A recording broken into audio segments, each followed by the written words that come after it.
Hello, hello. Let's just see if everything is running as expected.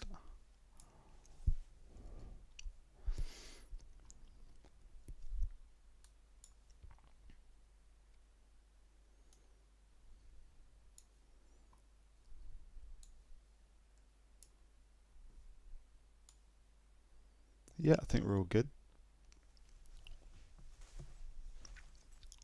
Awesome. Yeah, we'll wait a few minutes for people to arrive, but welcome to the stream if you've made it here. I'm just getting all my chat windows set up at the moment. I've got 3 monitors around me now in the Knitties studio.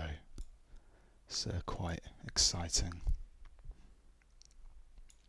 What I should also probably do for these streams in future is set up my my mixing desk thing and all that sort of stuff so that we can have some cool music and things going on. Okay. Should have hidden some of this stuff out of the way, shouldn't I?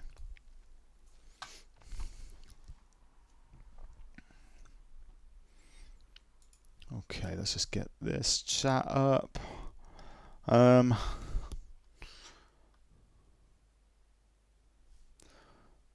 Okay. So, if you have any questions or anything, I mean, this is an AMA this evening, but if you have any questions, then just obviously drop them in whatever chat we're in, whatever chat you are in. So I've got the Discord open, just pop it in general, or just pop it in the YouTube chat as well. Obviously, all this stuff is recorded, so you can catch up on it if people are missing it. I think a few people are going to be late, which is fine. But yeah, this isn't Ask Me Anything, so I've got a couple of things I'm going to talk about, but if anyone wants to actually ask me anything then about Knitties, then we can totally try and answer those questions. I'm going to save this for a little bit later. This is I promised that we would unbox this limited run edition of Castlevania, the anniversary collection. So we'll save that till later. I'll talk a little bit about Castlevania probably along the way as well.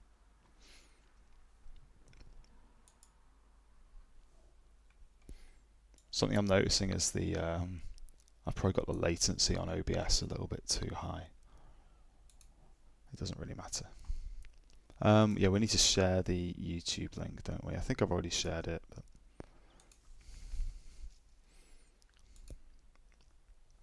let's go.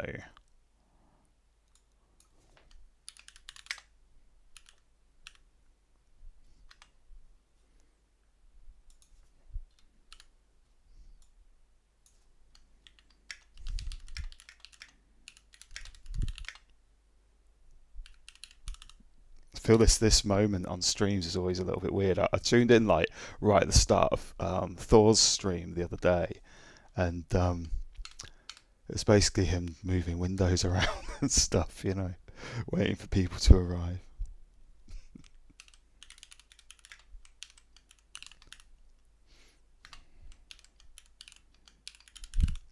If I hashtag metaverse, do you think we'll get some more people in? We did last time.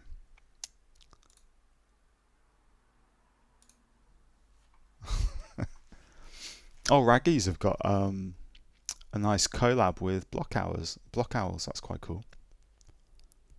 That's interesting. I just saw that in my timeline. That's interesting. It's packaged up like a toy. That kind of thing, you can't like the different materials that they've got on there are quite hard to achieve. Well, I say the type of materials, specifically the plastic, this transparent plastic cover is quite hard to achieve.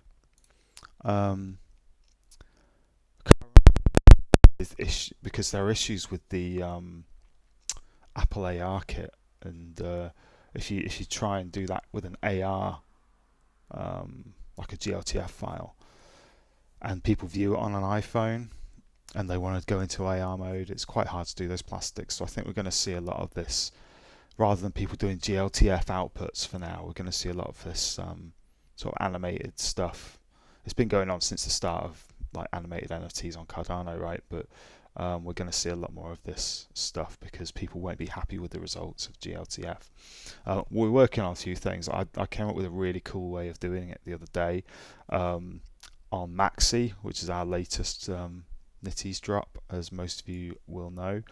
And really cool translucency effect, and actually like the lenses, like it's like they're actually over something, so like you get magnification happening and everything. It was really cool effect once I'd figured out what the settings were, but Apple doesn't support it, so we had to not run with it. But it was beautiful. It looked absolutely wonderful. Okay,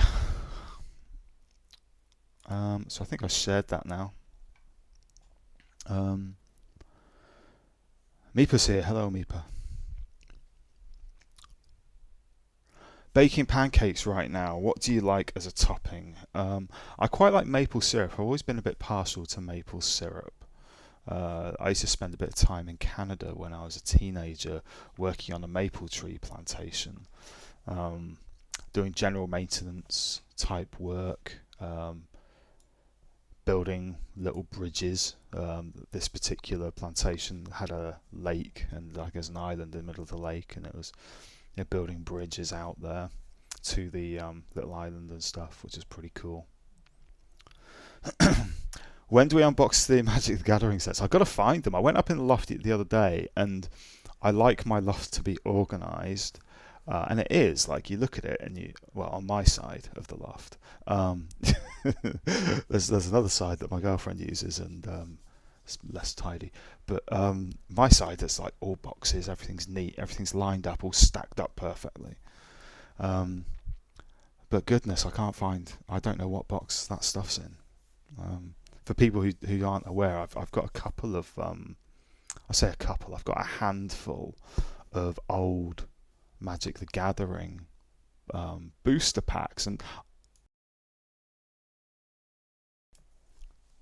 I know nothing about Magic the Gathering really. I kind of like the artwork, and I got a couple of early packs like back in about 1994, 1995, back when it was down the road from there was a model shop called Beatty's in Southampton, and that's where I used to get all my stuff for doing like kit bashing and things back in the early days of getting interested in animation and visual effects. And there was a shop that sold all that stuff. Actually, I think they used to sell it in HMV. I think it was HMV. And when we used to pick up these boosters for like £2 a pack or whatever they were. And I just got some because I liked the artwork really, and a few of my friends were getting into it. And then didn't really think anything of it. And then I bought something, a set of retro board games, and this one of these board games, inside one of these board games was sort of a handful of these booster packs, and I was like, oh yeah, these are like the ones I had when I was a kid, and I didn't think anything of it. And then we were talking about it in the stream, and in the Discord, and I was like, I've got some of those booster packs like in my loft. I just mentioned it, and someone was saying, which ones have you got? And I said, there's some brown ones and some red ones. There might be a handful other ones like blue ones and things. And then I was just like having a look, and I was like, oh, these are the ones. And I put the picture up on Discord, and someone said like they're worth thousands of pounds or dollars or whatever. So like I know and it turns out they're like what are they, beta or limited or something, alpha, beta, limited, something like that. And I think I've got either 2 or 3 of them. But, and then there's some other ones which are called Empires, I think, something like that. But yeah, I've got them somewhere in my loft. I need to find them, and apparently I'm supposed to use cotton gloves when I pick them up and when I find them. Okay. Have you drawn a line in the middle of the loft? Well, we're probably going to convert it at some point. So there'll be like a storage area, and then there will be like a I don't know what to call it, like a little, like a, I don't know, there's going to be stairs up in the side of like where the bookcase is at the moment. We're going to put like a semi-permanent set of steps up, and there'll be like a mini library area, so I'll be able to shift all of my books and things up there, and all the books downstairs. Like the book collection downstairs is crazy. It's full of like traditional art books and things. So yeah, loads and loads of books. Right, I've got terrible hay fever today, so I apologise. It's been really humid, and I don't know, getting major hay fever. Okay, so I've got both chats open, and I guess I'm just going to start talking about a few things. I think I said that I would talk about anything you want to ask me about. Oh, Adam said that the newer promos are now available on MyNook. So if you go onto MyNook from the Knitties website, you should be able to see those. Okay. So if anyone wants to ask anything, then I'll keep an eye on the chat, and if I miss anything, I'm sure I'll get a prompt in Discord or something.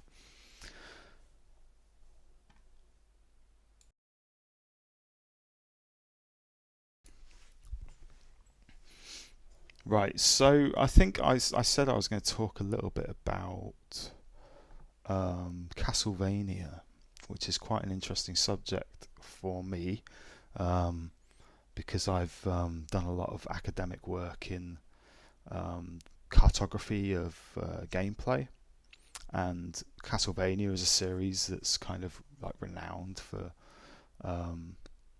having sort of map building as a core mechanic, or exploratory map revealing, I suppose, as a game mechanic. You know, you don't actually build the maps yourself. You kind of like explore, and they kind of build out themselves. And they've been a pretty huge influence on my takes, or my kind of inspirations for games development over the years. And so I just thought I'd talk a little bit about Castlevania and Metroidvania. It's nothing too academic or anything like that, but yeah, hopefully it could be interesting. So this box, I'm not going to dip into this yet. I'll just like talk you through this box. So I've had a lot of questions recently about collecting and the kind of things that I collect.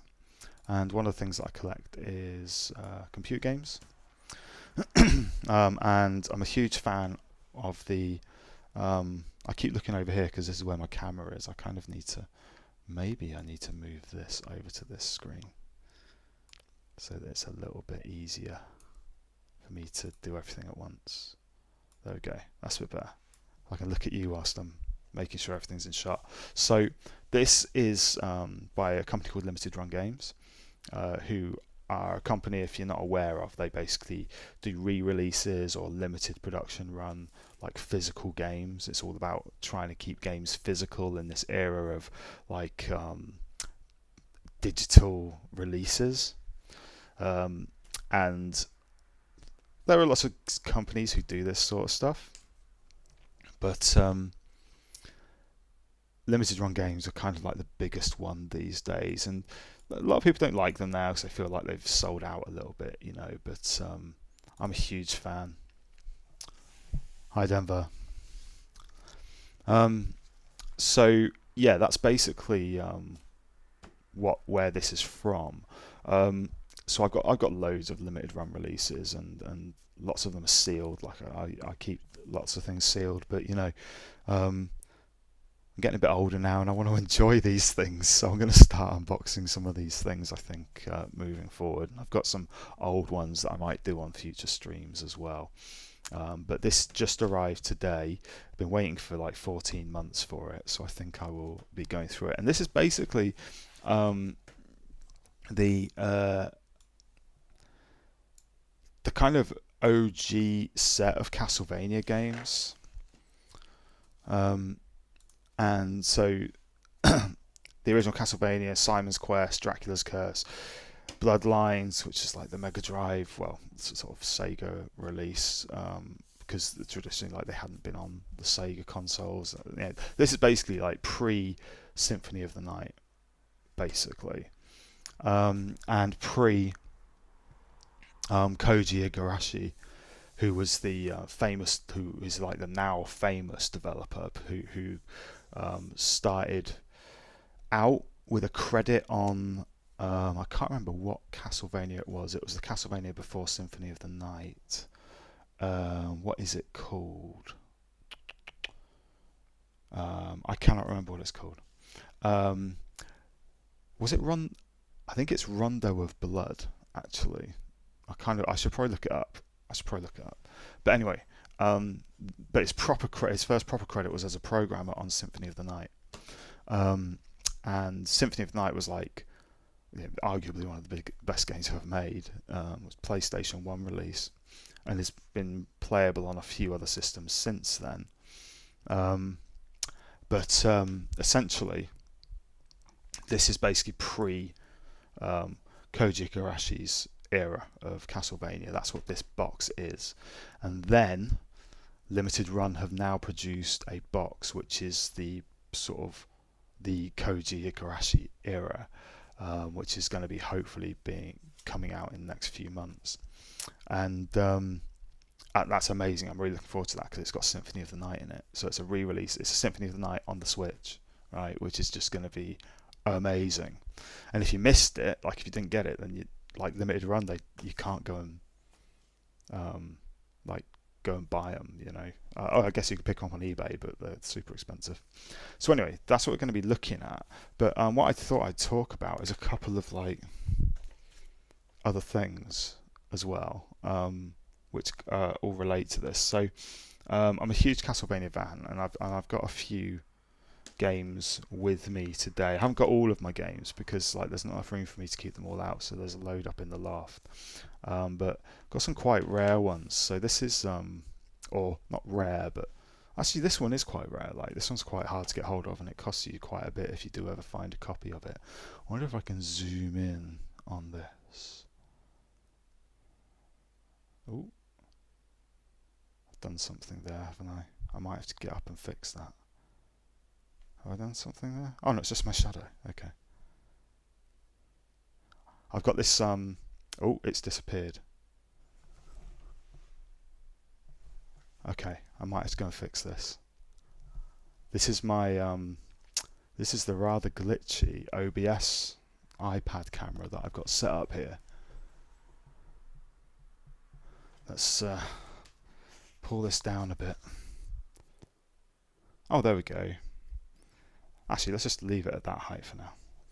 Okay, so this is Castlevania Aria of Sorrow, which is kind of rated along the sort of same level of accomplishment as Symphony of the Night. You know, it is an amazing game, and you know, I became obsessed with these games after Symphony of the Night, which is a bit of a cliche, but you know, when I played Symphony of the Night, I was just like all about Castlevanias, and Metroids as well, because I only got into Metroids a bit later. But what I love about them is the discovery mechanic. Like, you know, you build up your skill set or your item set, and you're able to unlock different parts of this castle and all this kind of stuff. I really love that, and of course that's a mechanic that's in a lot of games, and it's definitely a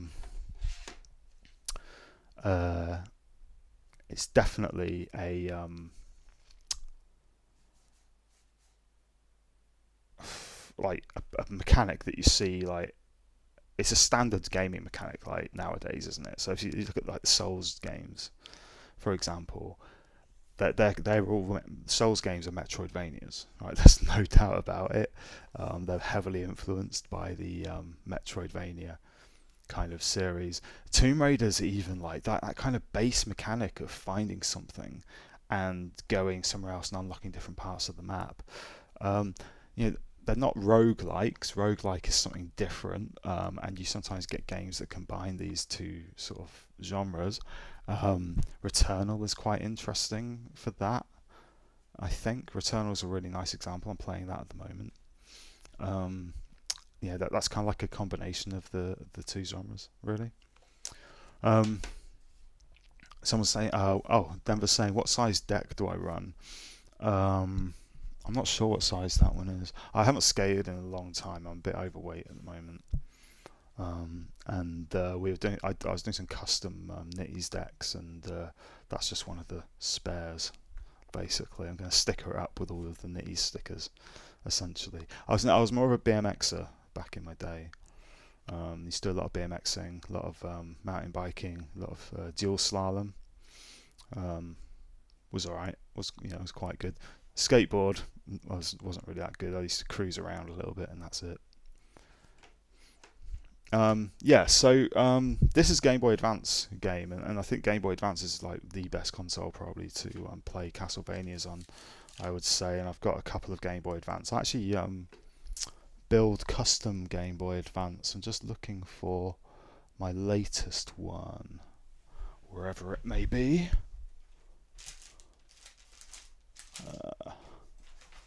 There you are. There we go.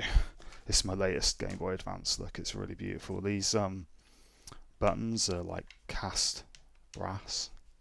Actually metal buttons. Really, really cool. And these are all the these have all got the IPFS screens as well, so you can kind of like, they're really bright and like really high resolution. And so that was followed up by Harmony of Dissonance, which is probably like after Symphony of the Night is probably my favourite. A really beautiful game. I've got a couple of copies of this one. And these were kind of like the end of the old school Castlevanias, if you like. Though there had been, I think, a PS2 Castlevania at this point, but this is kind of like the end of the old school Castlevanias at that time. And these were all being produced by Koji Igarashi. And then, of course, they had the PS2 ones, but then they also moved on to like Nintendo DS. These ones, some of these, you can actually pick these up occasionally on Amazon, like at retail price, which is really interesting. But they're always the US packaging, which is the black cases. Like UK packaging is like transparent cases, right? But these, so you can occasionally pick up the US ones. You can see the rating there is the US rating. But they're kind of the consoles are region free, right? So it doesn't really matter. So I've got another one here as well, by the way, another Game Boy Advance. That's that one. I think this was the first one I ever did. Battery cover's missing. And then this one is like probably the rarest of these DS ones, Order of Ecclesia. But these are interesting because, of course, they use the screen mechanic. I think Order of Ecclesia has got multiple playable characters in it. I haven't actually played all of these, and I can't remember which one's which, in all honesty. I think I played two of them, but I don't know which ones I've played. So, and yeah, like I say, like the mechanic I enjoy about these is the map building mechanic. And Adam's got the alpha achievements working in my Nook now as well. It's all happening on stream today. That's amazing, awesome. So we talk about map building mechanics, and in Castlevania we kind of build maps, and in modern Metroidvanias we kind of build maps, regardless of what it is. Like one of the best one's underrated Metroidvanias, in my opinion, is Aliens Infestation, which is really, if you're into the Aliens franchise, it's an absolutely wonderful game. Proper Metroidvania, with like multiple characters and stuff in the game. It's really, really cool. Yeah, really interesting to play that, and quite challenging actually, but really great and atmospheric. It's probably the second best Alien game ever made, in my opinion. So yeah, if you're into that sort of stuff, then definitely pick up Aliens Infestations. There's lots of games like that, but there are also games where the cartography and map making is actually like an integral, like a fundamental game mechanic, and that's like this series, which was a Japanese, very pure series of dungeon crawlers called the Etrian Odyssey. These were republished by Atlas for the Western market. So those of you who are into games collecting will know the publisher's Atlas, because almost everything they do is like, quadruples in value almost instantly on secondary market. And some of the stuff is very, very hard to get hold of.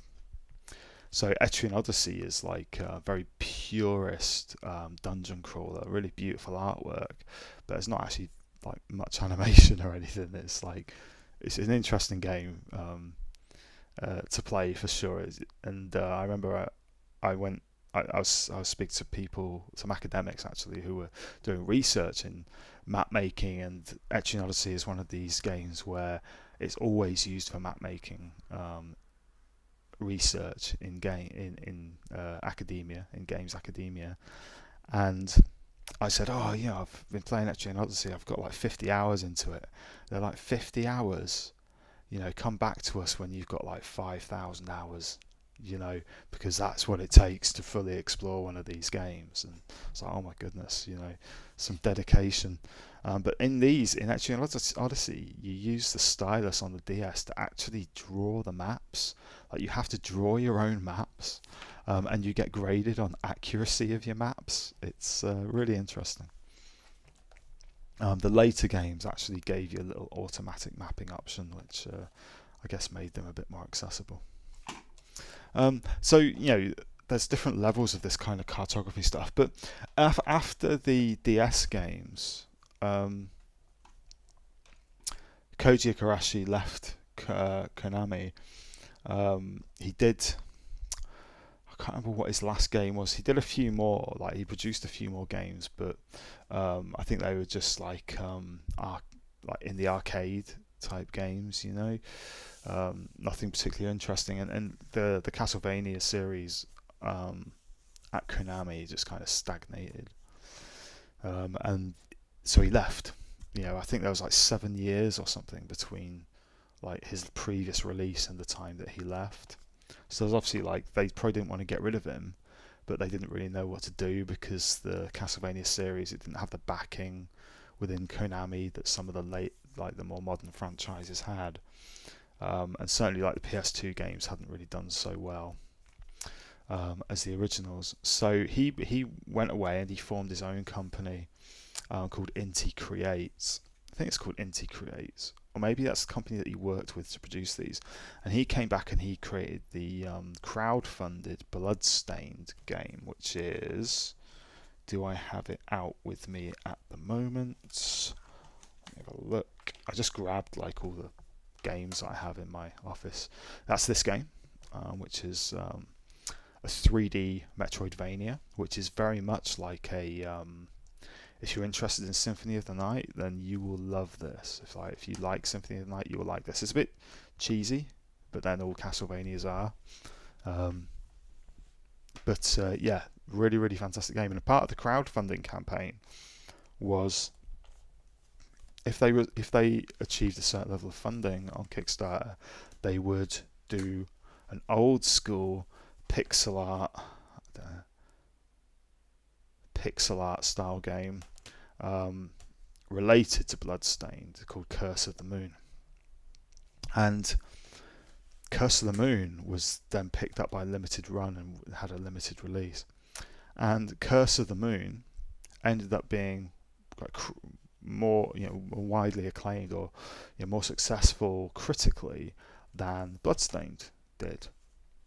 I think a copy of this like box like this sets you back a fair bit on eBay these days. Probably about 200 quid or something. And there were a few release issues with this as well, like compatibility with Switch, for example. It took them a long time to get the Switch version right, and as I understand it, it's still not 100%.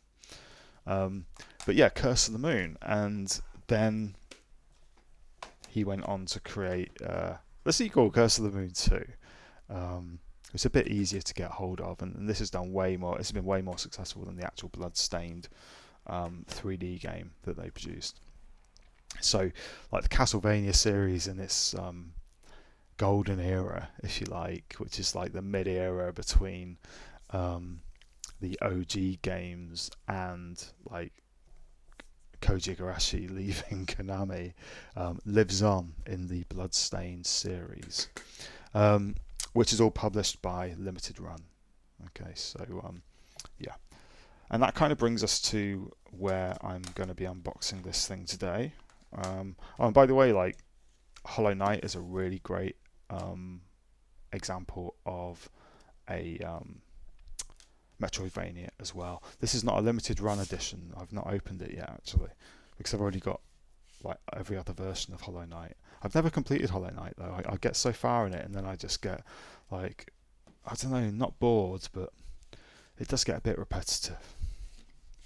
But yeah, Hollow Knight is Metroidvania as well. I think Potato was talking about playing that recently. So before I crack into this, I'm just going to check all the chat. For an AMA, we're not getting many questions. So if you have any questions about anything Knitties related, or NFT gaming related, or NFT related, any interesting drops coming up, then give me a shout. I minted a Wolves of Rome last night, which was a project I'm really keen to support. I know that Patrick from Endmaker is really keen on them, and he's been sort of like advising them on various things, and a few of the community members have been playing the Wolves of Rome alphas, which is really awesome. And I think that like the way they've approached the development of the game is really interesting, whereby they're going to have a functional game product before they start minting the NFT type stuff that goes into the game. And they did a support token, if you like. They did a drop last night, which was the public drop was last night, which was kind of like a support token to support the development of the project. I think I just minted like the most common thing. I might go back in if they're still minting. I might get a few more. I'll probably miss it then. I'll probably, yeah, Potatoes just said they're at 1,620 of the 2,000 minted, so they're almost minted out. So if I wanted to get a really fancy one, then I'd probably miss out. But anyway, it's really great just to support the team and support the development of the project. They're not going to have a stand at CNFTCon, but a couple of them are going, as I understand it. So I'm hoping that we'll be able to give them a slot on the Knitties stand at CNFTCon, where they can like do a 30-minute presentation to their fans who attending the conference. That's something we're going to do with the stand. Actually, for those who don't know, is we're going to have. You can have like a range of slots that people can just, at 3 o'clock this is going on at the Knitties stand, and we're going to make some of those available to some of our friends in Cardano who may be like smaller projects who didn't want to have a full stand, or projects that have just got like a little thing to demo, or upcoming projects, all that kind of thing. So we're going to have those slots available for those projects pretty soon. So yeah, if you've got any other things you're minting at the moment, then drop it in chat. I'm sure I'll have something to say about it. So when you buy a limited run game, they also send you a card, like a collectible card. So this, for example, is the Streets of Rage 4, or one of the Streets of Rage 4 cards. I think there's 4 Streets of Rage 4 cards. All limited run cards have got a foil. They're all foil, but then there's gold foil as well, right? So And then there's commons, uncommons, all that kind of thing. People are minting ducks. Now, are they the mallard things? I saw people talking about the mallards. But anyway, whenever you buy one of these games, they just ship you one of these cards like loose in the box. You can ask them to put a protector on it if you want, which is something I'm going to start doing, because the card I received with this was a little bit like the corners were been bouncing around in the box a little bit. But this is really cool. There are basically sets of cards that are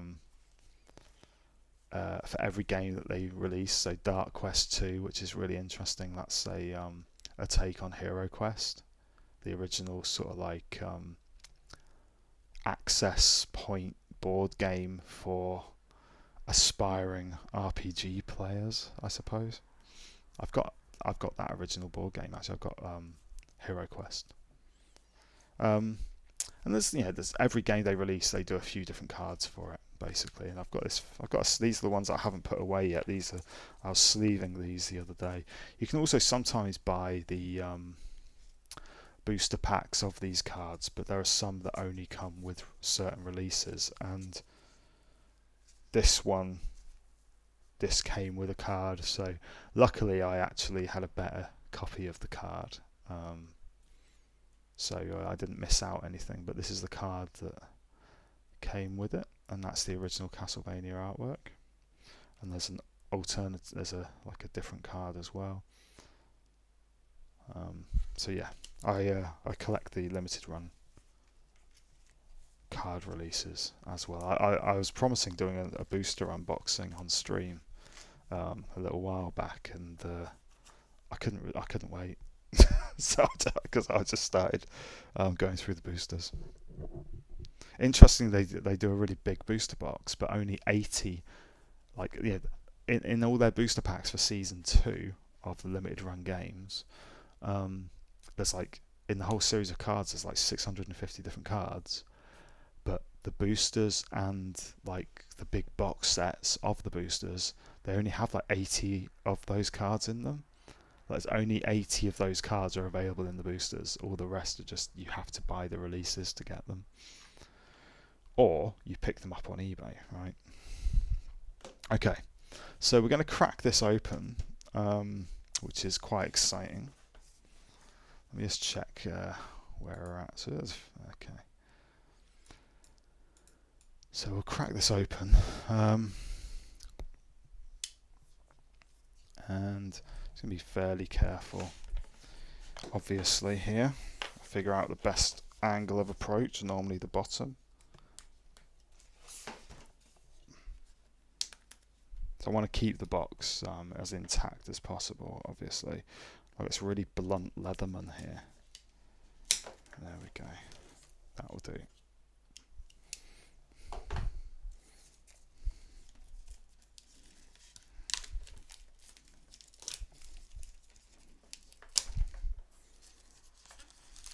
I panicked a bit when I got it in the post this morning, because there's a big dent in the cardboard box that it came in. I'm not yanking it open, no way. Okay. Now there is something rattling around in here, so I don't know.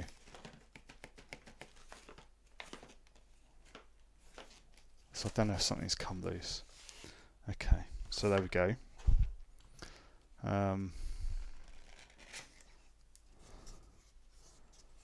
Okay, have a quick look at this. How to install the batteries. Okay, I don't know what this comes with. It could be interesting.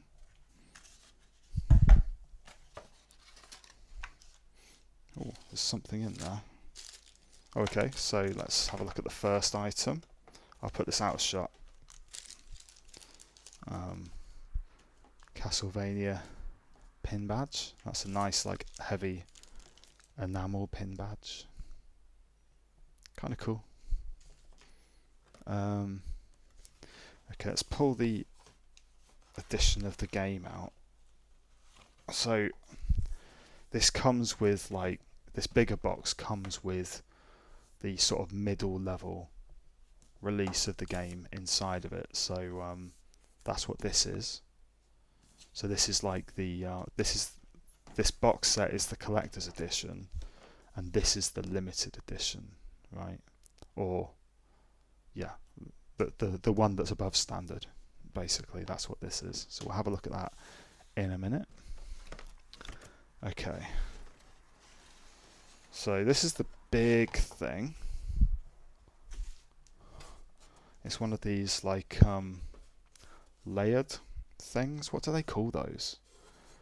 There is a brand, right, who make these things, and they're like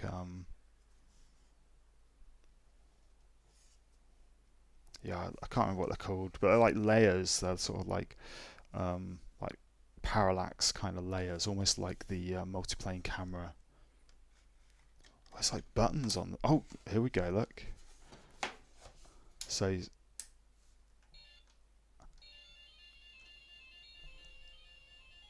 can you hear that?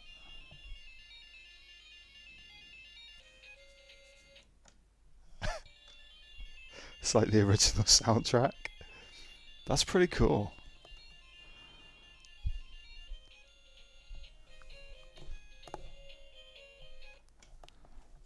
Interesting. That's really awesome. Yeah, okay. Disappointingly, there's quite a bit of dust in there. I guess that's inevitable with these things. Maybe I'm just too fussy. Adam will tell you that I'm an absolute stickler for details with things, and that would really wind me up if there was dust in this stuff. That's cool. It's got a USB port, and it's got batteries, so maybe it can be USB powered or battery powered. It's got a name. I'm gonna find it. Is it something frames? Pixel frames or something?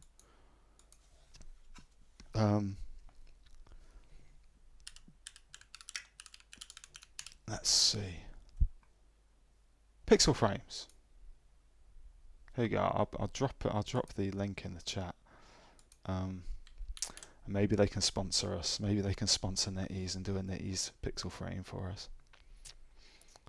I think these are the same ones, but if not, these are the. There you go. That's in the YouTube chat and in the Discord chat. So yeah, pixel frames. That's kind of cool. You know, bit geeky. Oh, that sounds louder now.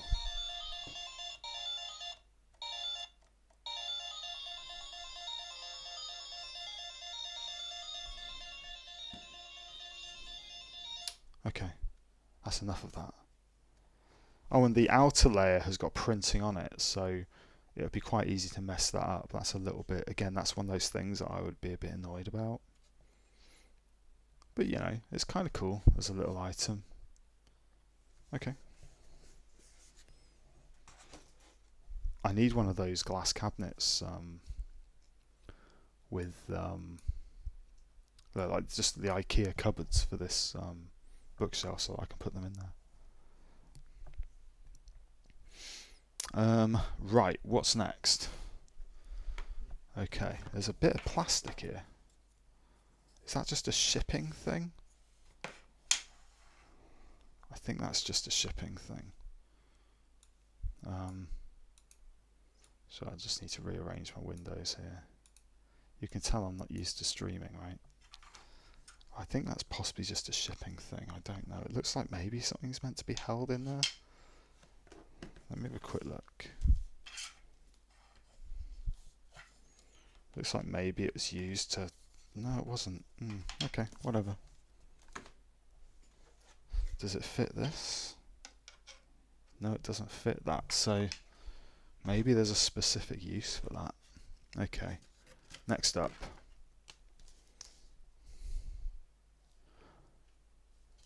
Make your own box for the Switch.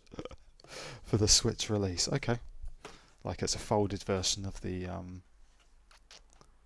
of a sleeve. It's a folded sleeve. Oh. And then there's the outer box for the sleeve as well. I guess that makes it the same as these ones. Look at that.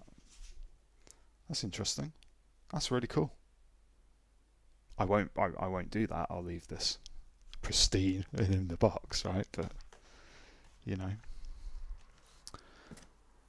And then we've got some art cards. Kind of cool. I always think that those large scale art cards are cheaping out a little bit, in all honesty. The history of Castlevania. That could be quite interesting. That's the sort of thing I'll enjoy reading, so I might crack that open. And then we've got... Now what is this? Let's put this other stuff away.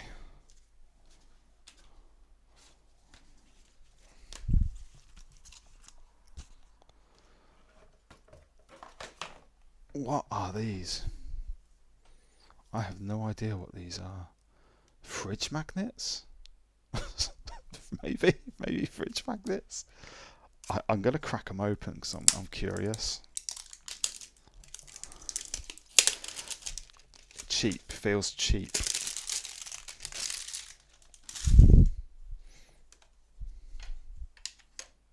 No, that's not what that bit of plastic's for. Okay.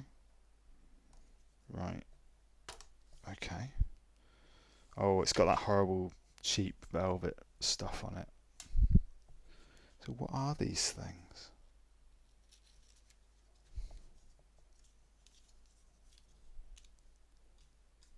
Right, so it's like a little cardboard box. I guess it's like the original game cover, the original game box, like a mini version of the original game box. But it's heavy, like it's weighted. It's like it's got a chocolate in it or something. I don't think these will have chocolates in them. And I kind of don't want to open them. But I feel like maybe it's a magnet. No, it's not a magnet. Okay. That seems a little bit weird. Like, yeah, it's the sort of thing that increases the value of a collector's edition. But actually it's just tat. You know? Okay. Yeah, that's not great. I'd rather have had some additional trading cards than this. Yeah, trading cards of the original boxes, maybe. That would have been really cool. Yeah, okay. So that's everything that was part of the collector's edition. Fairly underwhelming. What is it like? It must be something to do with the packaging, but I don't know. Maybe it's just in there to stop that from moving around too much, but it's not like a very good fit. I should have taken a picture of it to remind myself of which part of the box it came from. Okay. Yeah, I don't know like what those things are. Like, there's no instructions that tell you what. Oh, it did come with a poster, like a loose poster, and I wonder if it's detailed on that. So we've got a poster it came with, like this was loose in the box. Right. I wonder if it's... Oh, this just looks like news articles.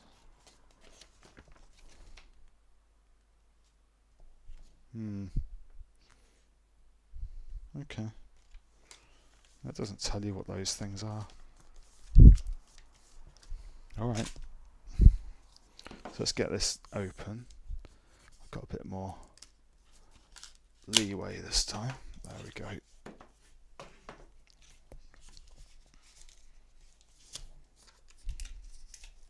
Every little box has 2 seed words. Yeah. You don't know which order they go in, right? You have to like add them in different orders. Okay, so now this is cool.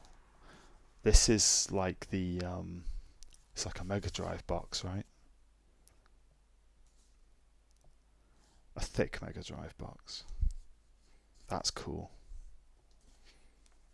It's got like the old school sort of cover on it, like the that granular surface on the plastic.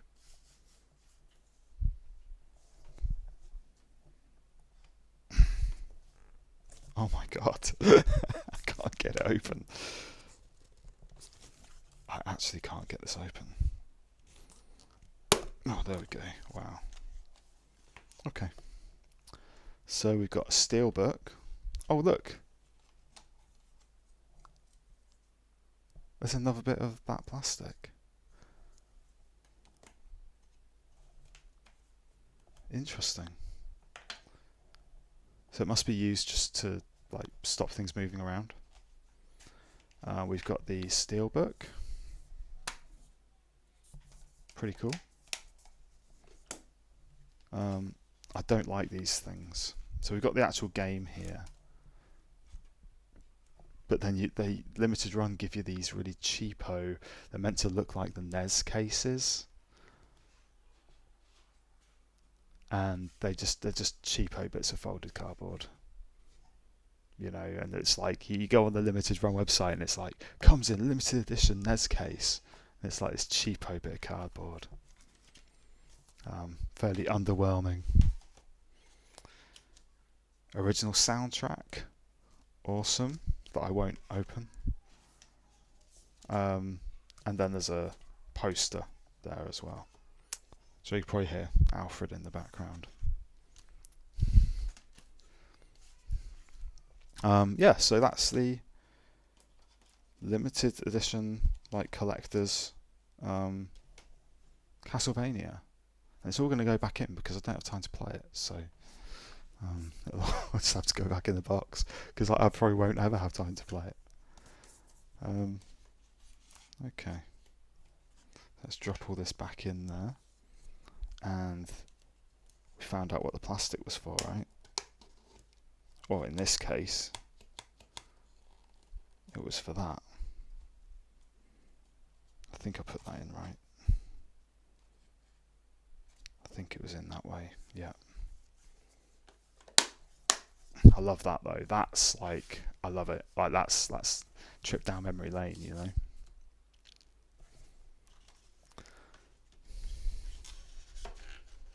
It's also a bit like those old whenever you used to pick up a rental video, you know, like if you bought a video from the shops, it would have like smooth plastic on it, but if you went to the rental place, it would have this bumpy plastic on it. Okay, and that's everything. Now, is that worth 100 and what was it, £198 or something, which would be about what, $270? Is that worth $270 for your chocolate-sized Castlevania game covers? I'm a huge fan of Castlevania, but this is, you know, it's not a great release. This is pretty cool. But the reality is that this is going to go up on the shelf temporarily and it's going to get really dusty. And I'm going to press the button a couple of times, but it'll be going up in the loft pretty soon. So, you know. How does it smell? I know what you mean, like, there is a certain sort of smell to these things, like, and this doesn't have it. It just smells like it smells like card. Yeah. It kind of has it inside. Yeah, a little bit inside. It's like a plasticky, hard to describe. Like yeah, it's like a plastic. It's a freshly melted plastic, but not burned plastic kind of smell. I don't know. Like I guess where they seal the plastic onto the cases or something. Yeah. Doesn't really have it. Okay. So Yeah, like a new car. Like I always smell of that cleaner they use in them. Like it gives it that smell. I can't remember what it's called. Oh, but also like in new cars they sometimes smell a bit of oil, like light oil that you use to lubricate light use items. They sometimes smell like that as well. New bikes do. New bikes always smell like that. You can get like really nice smelling oils as well. There's a company in the UK called Muck-Off, and they produce like blueberry oils, which smell amazing when you put them on your bike. And yeah, what was the other one? Like GT85. Like if I don't know if you get GT, you'll get a similar thing in other countries, but a GT85 in the UK, like when you spray that on your bike, it's like, oh yeah.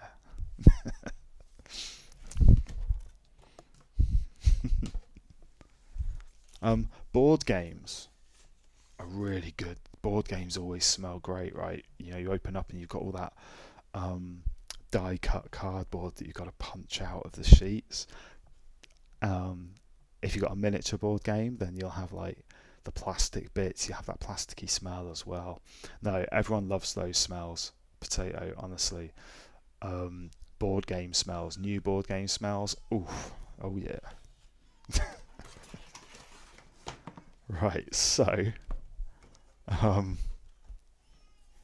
let's try and put all this back in. I didn't make a note of where everything went, but I think I've kind of got it.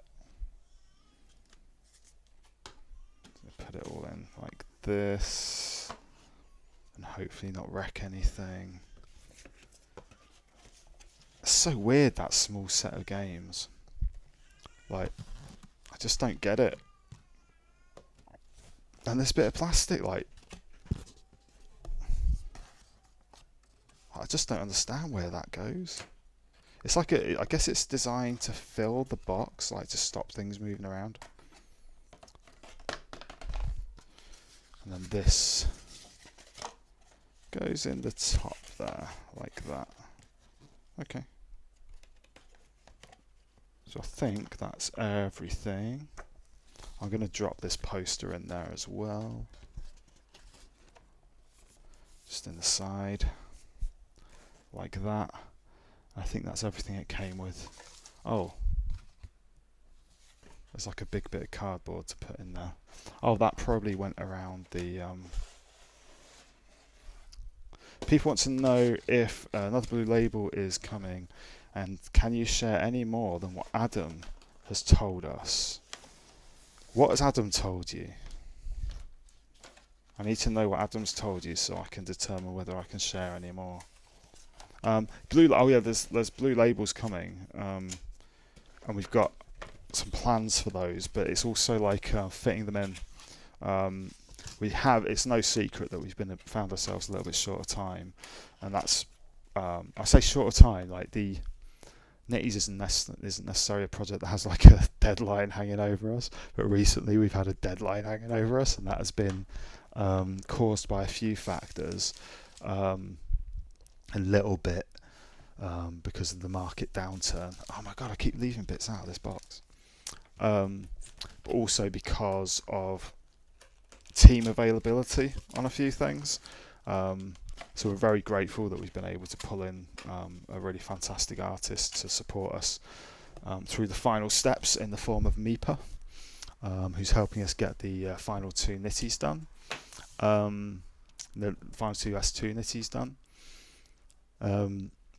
Yeah, so that's a real godsend that people are available and want to work with us, which is just really fantastic.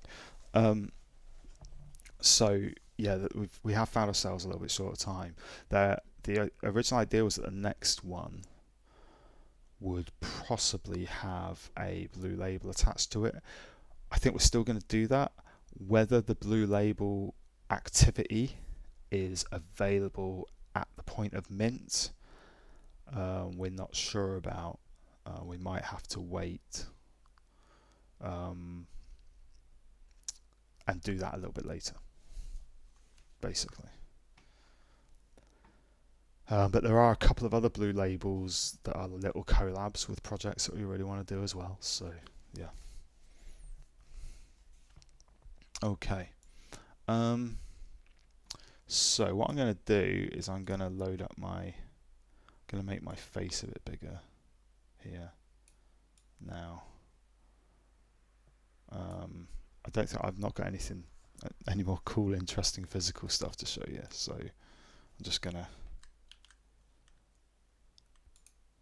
get rid of that. I need to have different screen setups, don't I? There we go. There's my background.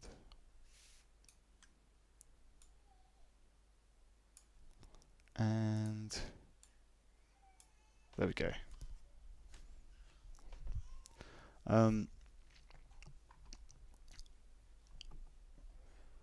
So yeah, I don't know what Adam's told you about the next blue label, so I'd need to kind of know a little bit more about that before I told you. But I don't think he's probably told you very much.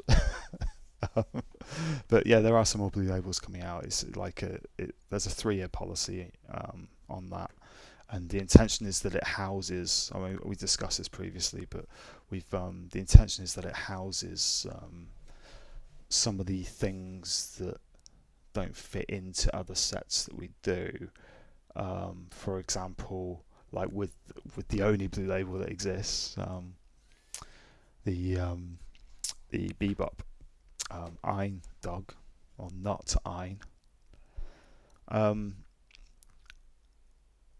That, like, because it's multiples of the same dog, we couldn't put that on Knittimals policy. So the blue label helps us to house that, and it helps us do other stuff as well, like little collabs with projects that we can use to onboard projects into the Knitties community and that sort of thing. So Adam said that another one might come with one of the last 2 of the S2. Yeah, that's correct. And we'll have another thing. We want to do another minting activity type thing with that as well. So we just want to get it right. We're looking at the next S2 being 2 weeks' time. Hopefully, fingers crossed, in 2 weeks' time. And it's going to be pretty cool because as we start, well, I say as we start, like as we build out Nook for Vegas, like Nook is quite a big sort of concept. It's quite a big kind of thing, and I'm not sure how to really describe it, but Nook is, the reason we're talking about Castlevania and doing an unboxing is because it's entirely relevant, because Nook is very Metroidvania inspired, not in an action sense but in a discovery sense, finding individual items that unlock different parts, that kind of thing. Parts of the island might not be accessible until we do a specific drop in like several months' time, so there'll always be motivation to keep coming back and discovering new places and that kind of thing. That's the intention with Nook. And I think of Nook as, when you go to a theme park and there's like a central area where you can go to Space World if you go in that direction, or if you go this direction you've got Treasure Cove, right? Or if you go in that direction you've got Samurai Showdown or whatever, and you've got these like thematic areas, right? The actual thematic parts of the theme park. That's kind of what I see Nook as, is like a collection of doorways, if you like, that go to these other places. Nook will never really be finished. Well, Nook will be finished, but in terms of like we're going to be adding to it, so Nook will get bigger, right, as we add new worlds and new environments and new like little game experiences, that kind of thing. But what I'm thinking now is we're going to build one of the theme areas, or like the starting point of one of the thematic areas for Vegas. Because Vegas is kind of like, you've got these very thematic things, right? You've got these like I don't know what they're called, but there's like casinos that are like the pyramids and the themed casinos, right? So I'm thinking we might do something in that spirit for the Nook that we have at Vegas, which is, I think is pretty exciting.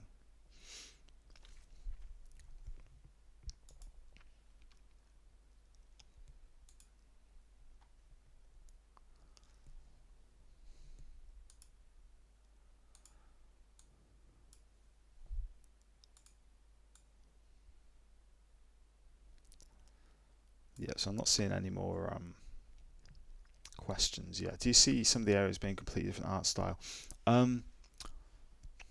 So I think that Knitties has a specific style that's very hard to get away from, right? I mean, it's our IP, right? That's our that's what Knitties are. You don't want to move away from that. 2D platformer, yeah. So like, could you have like a pixel art platformer, for example? And yeah, potentially, yeah. I don't see why not. I mean, it's quite a lot of art overhead in producing a piece of work like that, especially considering we're going down this opposite direction, and especially with such a small team as well. Adam's already drawn a perfect one. Yeah, I think if you go through the historic chat, you might be able to find it.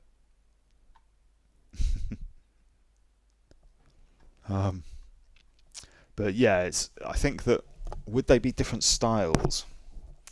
I think Knitties has kind of moved away from being like it was previously all knitted stuff and knitting paraphernalia and all this kind of stuff. The kind of accoutrements of the knitting world, and everything was made of knitted stuff, I suppose. And Nook is that, like it's crafted and this kind of stuff. But actually we're also moving more towards like the clothing doesn't need to be knitted, right? The legs don't need to be knitted. What's amazing now is like if you look at Maxi, our latest drop, or even go back even further, like if you look at Raven, right? Raven's a good example. How much knitted stuff is actually on show? Not very much at all, and yet they are recognisably, demonstrably Knitties. Like people see them and they go, "Oh, that's a Knitty," right? The brand like has become so strong that we almost don't need to make everything knitted anymore, right? How many people actually notice that the red label's gone on Maxi? Did anyone notice that the red label's gone? I'm going to wait for someone to say that they noticed it. I don't think anyone's noticed it because no one's commented on it, right? We didn't need to put it on there because front and center on Maxi is red and white on the hat. It's that K, right? It's that red and white, and people just instantly recognise it as being Knitties. It's that's like how interesting the brand is now, right? We've got quite a small dedicated community, but we had 148 unique wallets minting last night, and no one noticed that the label was not on Maxi because we took it off and we replaced it with that little round one that's on his hat. So there is one on him, but we didn't need it there. Like it's just recognisably Knitty. Like it's the epitome of Knitty, right? You've got the hat, the oversized hat. You've got the hoodie with the tiny hood, and you've got that kind of those ridiculous anthropomorphized dimensions. And you almost don't need the label. You do need those colours, like you do need that red and white, but you don't need it in that label format, which is quite interesting, because it didn't detract from it.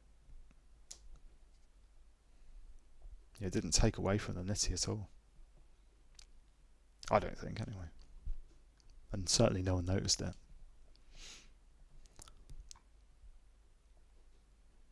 Epitnitty.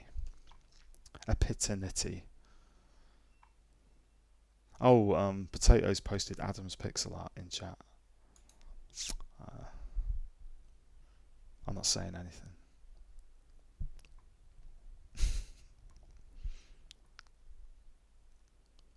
I'll tell you what though, that knitted hat is not too dissimilar to the Cats on Chain hats. Like, I think it's higher resolution. But yeah, it's quite similar, I think, to the Cats on Chain beanies. Like with those Cats on Chain beanies, if you put like one line of red pixels down the side, people would go, that's a Knitty hat.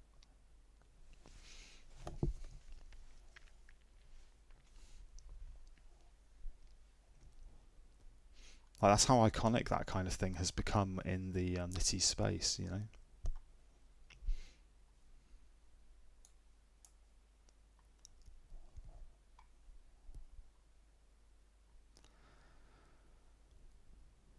Okay, you got to fire me some more questions up in the chat.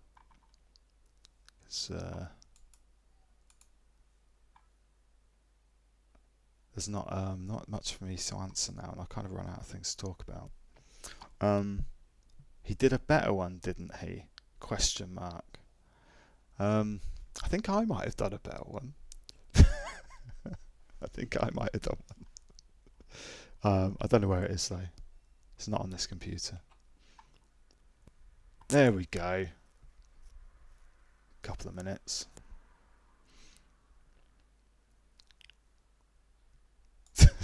Similar.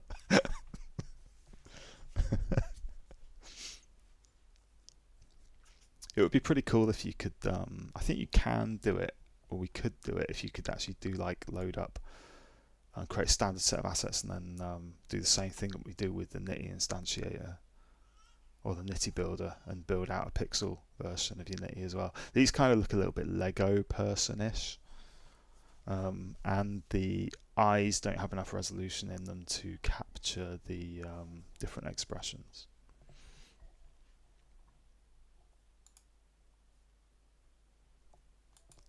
For those of you on YouTube, this is something that's in the Knitty's Discord server at the moment, so if you're not in there, then if you drop into chat, then you'll see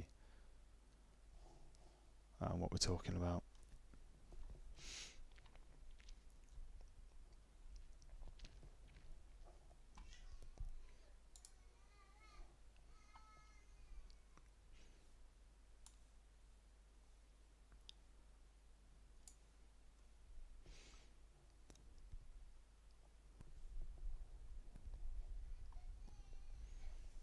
Need to figure out how to get some background music on these streams, I think. And maybe announce them a bit further in advance as well, so that we get more people involved. So if there's not any other questions, like it hasn't really been an AMA, it hasn't been any questions really, so is this open for discussion? Well, we're not really sure where we're headed with that, so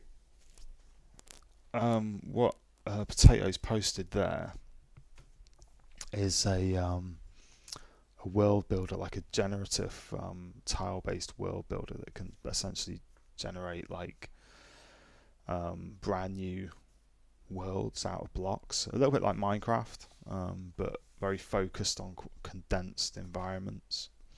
And yeah, we're playing around with some tooling that can do some interesting stuff like that, where you can like have a dynamically generated island, which would be really, really interesting, I think, for Knitty Nook at some point. We'll see where it goes. We'll build out some curated spaces first, and then we can use the tile sets that we create for those curated spaces to maybe build out some generative stuff as well, which would be really cool, I think. So yeah, that's something that we're looking into, and that's what Potatoes just posted in general chat. It's pretty cool. Like Adam and I worked this for a little while, a few evenings, and basically we created this pretty awesome generator over the course of a few evenings, and it's pretty much like just needs the art swapping out, and you've got this procedurally generated island, which is really cool. It's actually really cool to see it in action and then walk around all these different spaces.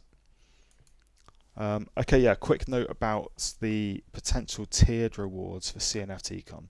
So I'm going to be a bit cagey because there are a couple of restricting factors, or a couple of risk factors with this. So what we're going to do with the tiered reward system is, for people who come to con, collect Knitty collectors, right? So, well, first of all, the Knitty stand at con. It's going to be some interesting, like, physical things there. Like, it's going to be some big life-size Knitties, standy cutouts. There's going to be some screens to play about on, but most importantly, there's going to be a sofa and some chairs where we just sit and have a chat about stuff, right? Which is like the most important thing, I think. And there'll be like a big picture printed, but it'll probably be one that you've already seen. I don't really know yet. We'll see. Like I wanted to do the anniversary one because I think that's a really nice, like, it's our we are 1 year old, and then next con will be 2 years old. That sort of thing. So I just like the idea of having the one up there somehow. So maybe I might rejig that a little bit with some of the new artwork for Nook. But what we're going to have is we're going to have, like, anyone who comes to the stand, we'll give away stickers and stuff. All that. Nothing on the Knitty stand will cost you anything, right? We're just going to be giving stuff away. Stickers, right? Look, we've got loads of stickers. And what we're also going to do is we're going to have, for Knitty's collectors, we're going to have some different tiers, whereby depending on what you've got in your wallet, you will be eligible for something. Okay.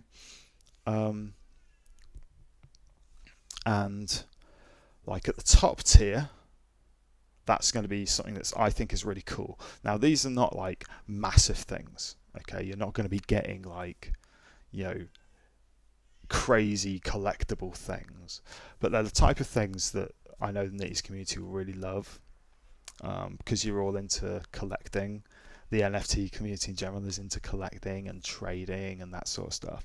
So I'm really excited about making it happen. And basically what we're going to be doing is every tier is going to be eligible for some of these collectible items. And lower tier, they might just be eligible for like 1 or 2 random things, random items. And like the next tier might be eligible for a larger set of these items. And then at the top tier, which will only be accessible to people who have completed a full set of S2s, so that's a maximum of 109 people, you'll be eligible. Those people will be eligible for a larger set of these collectible items, and potentially something else. So we've got to figure out this tiering system, but there'll be 3 main tiers. What we're also doing is, if you come to the stand and you're wearing Knitty Converse, like from the Maxi Knitty, then we'll give you a patch to go over the Converse label. So we'll be getting those done as well. Getting some red ones made up. They'll just be the red ones with the K in them. We won't have the black one. It'll just be red ones with the K in them, and probably not the rainbow one either. The Pride one. So it will just be the red Ks. So that's easy, that one. But the risk factors are the collectible thing that I want to do. I've never done it before. Sourcing suppliers that can do it with us into the quality and standard that I would want to do it with is challenging. And I also need to buy some equipment for home to do it as well. But if we pull it off, they're going to be awesome. And I'm super excited about them. So yeah, I think it's something that we'll end up doing anyway. It's just whether it's ready for con, because there are the risk factors are finding the quality that I'm happy with, the time for me to put the things together, because I'm going to have to assemble quite a lot of the stuff. Then I've got to ship it over to Adam, because I don't want to be carrying it in my suitcase because yeah, for a variety of reasons. So I've got to ship it over to Adam, and it'll be quite heavy and this kind of stuff. But ultimately, if we pull it off, it'll be amazing. I've also got a couple of samples arriving next week of clothing items. We've got hoodies coming from NFTL. Those are in production now, so you'll be able to buy those soon. And then I've got some samples coming of some hats and some t-shirts. So I'm going to see what those are like. Those are from a local supplier here. And if I like them, then what we might do is find another supplier in the US and get some made over there as well, basically. So that's kind of what we're up to at the moment. So what we're going to be doing is we're going to release information about the tiers, and it'll be some kind of point system associated with how many Knitties you have in your wallet, right? And what we'll do is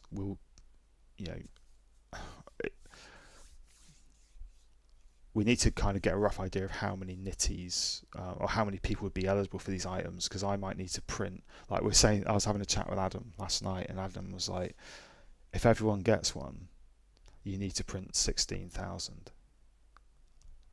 And I was like, yeah, that's a lot of things to print. We can't print 16,000 things. But what we will do is we'll say, if you've got 10 Knitties overall, or Knitty, any Knitty thing, if you've got 10 of them, then you might be eligible for the lowest tier. If you've got 20 or something, then you might be eligible for the middle tier. And then if you've got a full set of S2s, then you'll be eligible for the top tier. But what we've got to figure out is how that works. Like if someone's eligible for tier 2 and then they've got enough for a tier 1, right? How that would all work, that kind of thing.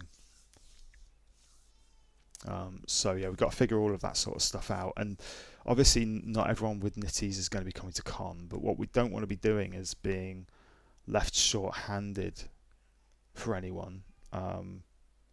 Like if someone's a collector comes to con and they come last thing on a Sunday and say, hey, look, I'm a tier 3 or a tier 2 holder, and we're like, sorry, we gave them all out already. We've got to figure all of that stuff out. But I'm really excited about it. So, and I know that once people see them, if we're able to pull them off to the quality level that I'm happy with, then people will be really happy with them. They'll be really, really awesome, I think. And again, they're not going to be purchasable. They'll be given to Knitties community collectors, basically. Someone was asking earlier in the Discord about the notepad on Maxi and what that stuff might mean. Well, if I give it away, it's too easy, right? But I did actually talk about it last night. And essentially, Maxi is a collector. Maxi is our con Knitty.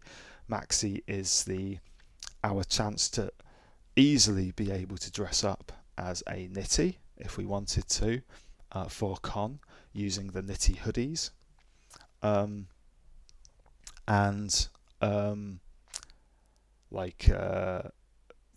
some cargo pants. and some Converse, some customized Converse, so we can all dress up as our favourite maxi nitty at CNFTCon. And the notepad is with that in mind, right? So I basically just had a think about some of the projects that I'm really interested in going to have a look at and just meet, and essentially that's what that's the tick boxes. It's kind of like my tick box of people that I'll be going to see first of all, I think.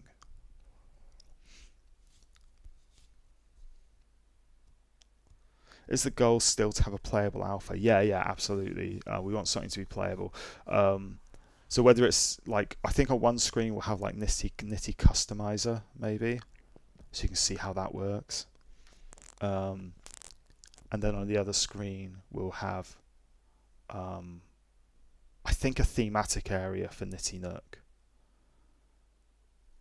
I'm thinking that's what we'll probably have, like a small, easy to run around in area in Knitty Nook. We were originally going to think about having the having it multiplayer, so we'd have like both screens linked up in the same world. But there was a small technical issue in regards to having people's accounts. Like there was the data issue of people doing that in public, and there was also the fairly expensive wireless access issue. So we decided what we'd do is we would just have single player screens and avoid the network connection altogether. But yeah, there's going to be two screens there, and we'll be hopefully hooking up some controllers to those, and yeah. PFP Maker is still in the works for the future. It's been essentially we can turn that on whenever we want. However, in team chat we've been talking about something slightly different, which uses the similar kind of process, I suppose. Essentially, I would say that I would like it so that you can output a PFP image directly from within Knitty Nook and hopefully not mint it. So you can just download that image, and if people are happy using just that image for their PFP, then that's fine. I think a lot of people want to mint their PFP though. We'd have to think about that because yeah, but essentially, yeah, I mean it's fairly straightforward just to take a selfie once you've built your customized Knitty in Knitty Nook. Yeah, that's all fairly straightforward. It's just how we wanted to do it. But extending from that, I've posted a thread recently on Twitter and such, and we were talking about we've been talking a little bit about a community fountain, right? A community Knitty, and we've been talking about that recently, and I think that that's probably, when we talk about the next phase of Knitties, we'll probably be looking at that. There will be like time restricted Knitty creators, perhaps, where you create the Knitty that you want using a set of items, and then that machine, that Knitty creator, is only available for a certain amount of time. And it might be that we're collaborating artists who create hoodie designs, drop into the pool for that, then you create your Knitty, and then you can like load up into Knitty Nook as that Knitty if you wanted to, which is kind of cool.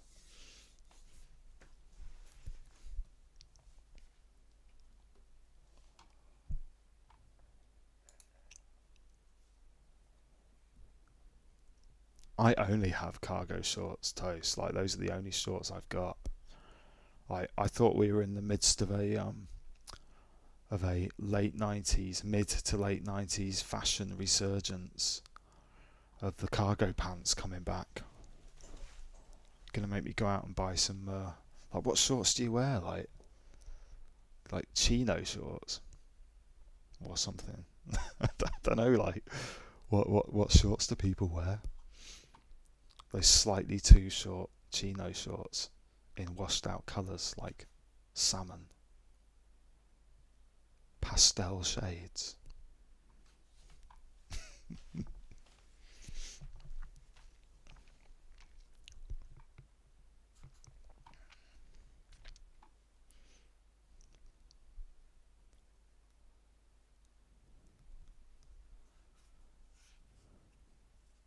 So at least like when I wear my cargo pants to con, I'm gonna be like, yeah, I'm dressed as Andrew Knitty or Drive-Through Knitty, and people will be like, ah, right, that's why you look like an idiot. Okay, cool.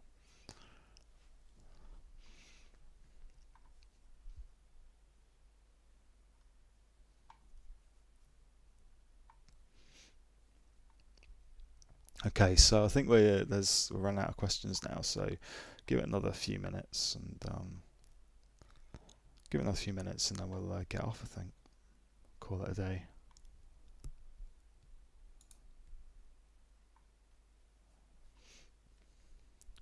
Well, that's why I did. That's why there's the Andrew variant, right? There's the Andrew variant because I needed something to cosplay as, or I needed a Knitty to dress up as.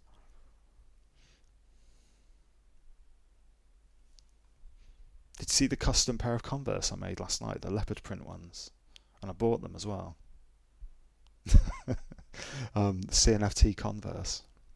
They've got it on the back, it says Knitties CNFT Con. And I dropped the design in chat, didn't I? Actually, so you can... Those are the wild Converse.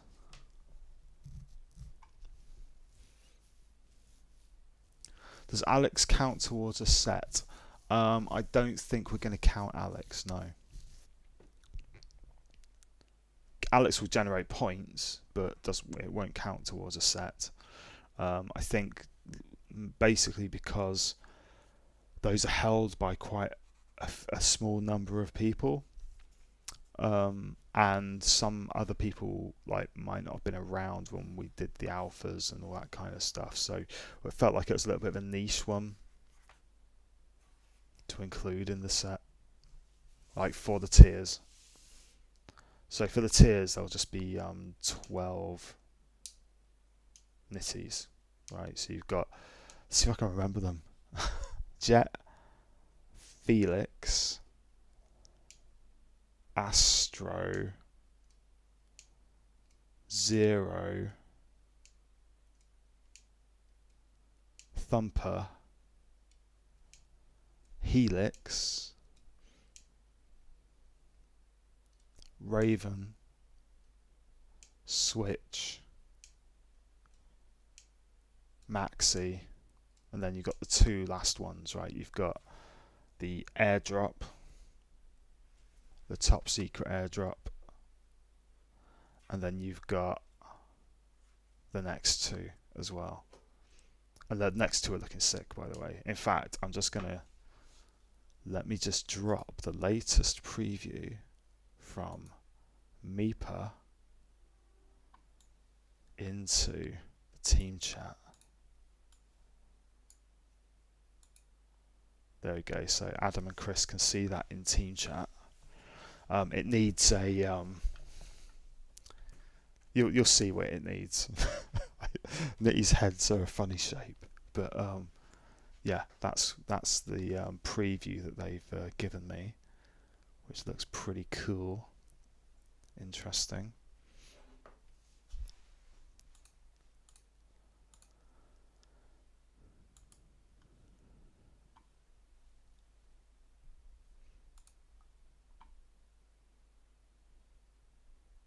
Team chat is the Telegram.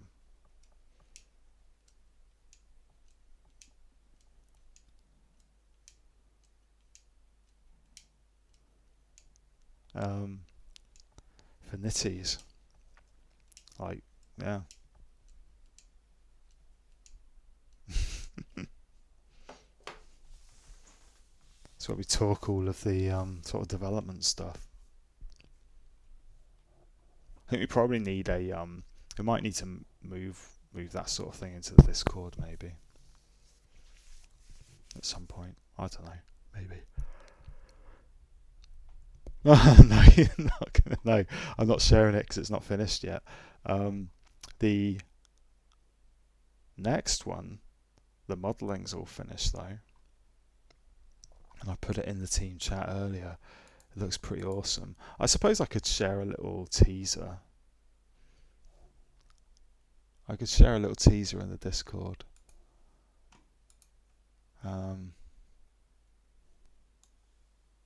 I'll drop a little teaser in. There we go. There's your teaser. It's in the Discord.